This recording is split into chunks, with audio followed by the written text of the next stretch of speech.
Hello, I'm Teacher Robin. Welcome to another live streaming class. If this is your first time to join us, let me explain how the classes work. Today, we're going to be talking about English for customer service. So if you have a question during the class, feel free to write your question in the comments and I'll be checking them as we go along. And then at the end of my lesson, I have a few questions for you to practice what we've learned today, and you can write your answers in the comments as well. So today's topic, English for customer service. This is something that many students have asked for, specifically because many of you work in the customer service industry. Okay, so I'm going to teach you some common phrases, answers to common conversations that you'll have with customers. Okay, so from the beginning all the way to the end of the conversation.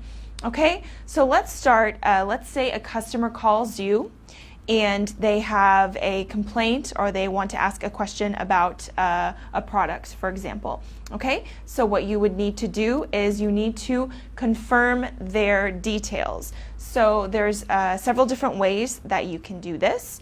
First, you can say something like, "Can I please have your account number?" Okay, or you could say, "Could you provide me with your details?" All right, so this is like name, account number, maybe address, etc. If you're referring to a delivery of something, then you'll say, "What was the tracking number on your package?" Okay, and if they are complaining, if something has gone wrong, then you can ask them, "May I have more information about what has happened?" So then they can explain, "Well, the package didn't arrive," or "It wasn't what I ordered, the product is different, the product is damaged," etc. Okay, so if that is the situation and you are the customer service agent, then you will need to either give an explanation for what happened, and if it is the company's fault, then you have to take responsibility for the mistake, for the error in delivery, etc. Okay, so what are some ways that you can do that? You can say something like, "There seems to be some sort of a mix-up." Okay, so a mix-up means like a mistake, something that's gone wrong. Okay, you can also say, "It looks like we might have made a mistake." Okay, so then you're saying it's the company that has made the error. Or you can also say something like, "I'm afraid there's been an oversight on our part." Okay, so this word here, oversight, that means that something was missed. So if, an oversight means that you miss a detail, you overlook something. Okay, so something went wrong and that's why this customer didn't receive their package, or there was a mistake, etc. Okay, so once you figure out what the problem is and you explain that to the customer, then what you want to do next is to reassure them. So to reassure someone is to make them feel better, make them feel like you are going to help them, okay? So what are some things that you can say? You can say, "We'll figure this out," okay? So it shows that you are going to work with them, okay? "We're here for you," so you representing the company, you can say, "We're here for you, we're going to help you." "I'm on it." That's another way to say that you are going to start working to fix this problem. If you say "I'm on it" to someone, it means starting now, I'm working on your situation. Okay? Or you can say, "Here's what we're going to do," and then you explain the different steps of how you're going to fix this problem. Okay? So, what solutions can you offer to the customer? Okay? There's several options. All right, you can say something like, "Would you like a replacement or a refund?" Okay, so replacement means you send them another item, and a refund means that they get their money back, so you pay them for the product. Okay, another way, "I could offer you a refund," so you're giving them options. Or you can say, "I'd be happy to replace it for you at no charge." So at no charge is another way to say for free. Okay, so you may offer some solutions to the customer and maybe they're still not satisfied. Maybe they ask for something that you actually can't give them, okay? So some different ways to say no to the customer in a polite way, because sometimes we can't give them everything that they want, okay? So we have to say no, but in a nice way. So for example, you can say, I'm sorry, but this is against our company policy. All right, so you're saying according to our company policy, we cannot give you what you're asking for, okay? Or you can make it more personal, so you can say, I wish I could help you, but this is out of our control, okay? So what happens if the customer then becomes angry? Okay, so if the customer is angry, there are some different ways. Hopefully they're not rude. Obviously, they might be upset, but there are some things that you can say to them to hopefully make the situation a little bit better. Okay, so for example, you can say, I understand your frustration. Okay, so I understand. This is always a really good thing to say. I understand your frustration. Let's see what I can do. Okay. I apologize for the inconvenience. Okay, I apologize. This is another really important expression in customer service.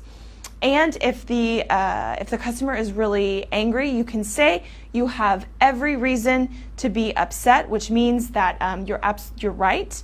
The company has done something wrong, and you're right to be angry. Okay, so you're trying to find a solution. All right. So once you have reached an agreement, once you have decided how you're going to solve the problem, then at the end of the call or conversation, you want to ask the customer for some feedback. Okay, so feedback means how do they feel about this call or about the conversation. So are they satisfied? Are they not satisfied? So you can ask them, how do you think we can improve our service? Okay, so are you happy with it or not? On a scale of 1 to 10, how would you rate our service? Okay, this is very common when asking for feedback. We say something like on a scale of 1 to 10. So normally 1 being the lowest and 10 being the highest. Okay, so if they're really angry and not satisfied, then they could say something like, or they might give you a 1, and if they're really happy, then they'll give you a 10. Okay, and feel free to contact us with any further questions. Okay, so this is encouraging them to keep communicating, to stay in touch, etc. Okay, I see a few people are joining, and one person has a question.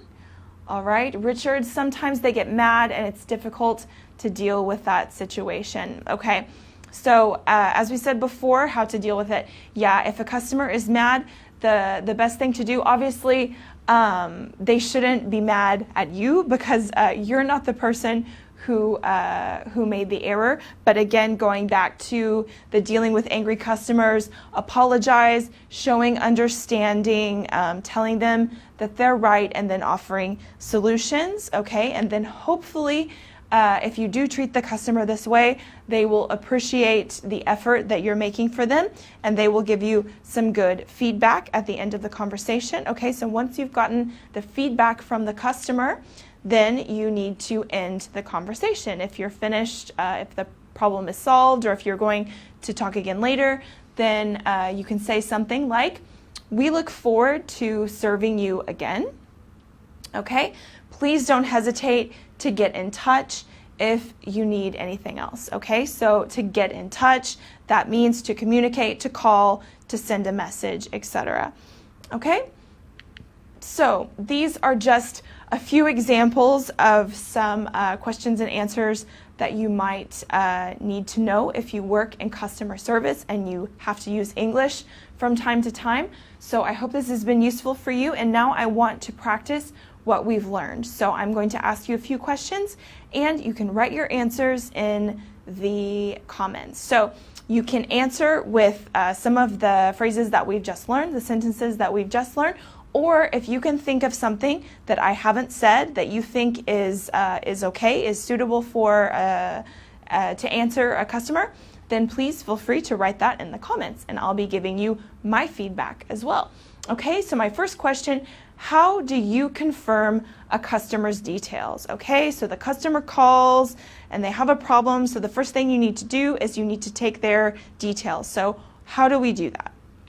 Okay, my next question, how do you respond to an angry customer? So we've talked about that a little bit, and someone asked a question about it. So let's review again.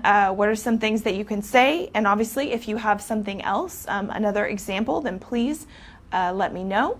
All right, and how do you ask for feedback? Okay, so at the end of the conversation, how do you ask the customer to give you feedback? Okay, so write the answers to these questions in the comments, and any other questions that you may have, feel free to write those down.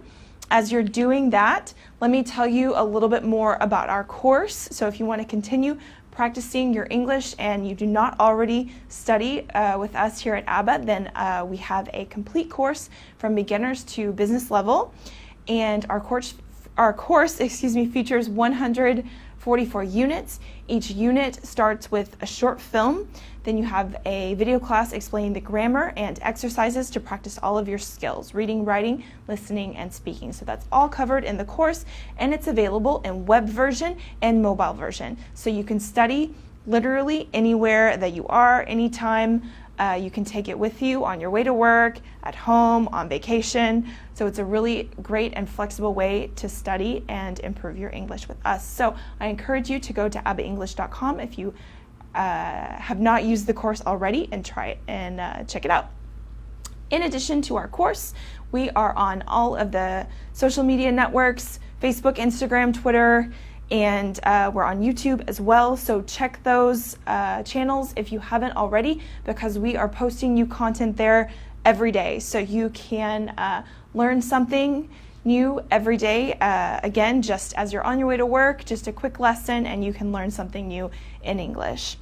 Okay, so let's see who has answered the questions. If you're still writing them, let me quickly tell you about next week's class, and then we'll come back to if anyone has a question. Okay, so next week we are going to be talking about health-related travel vocabulary for travel. So if some of you are going on vacation soon, then you'll need to know, maybe if you get sick, if you're ill while you're on vacation, you're going to have to go to the doctor or the pharmacy, and you'll need to know how to ask for medication or how to explain your symptoms. Okay, so we're going to go through some of the most common cases of things that might happen to you while you are traveling. Okay, so a really practical class.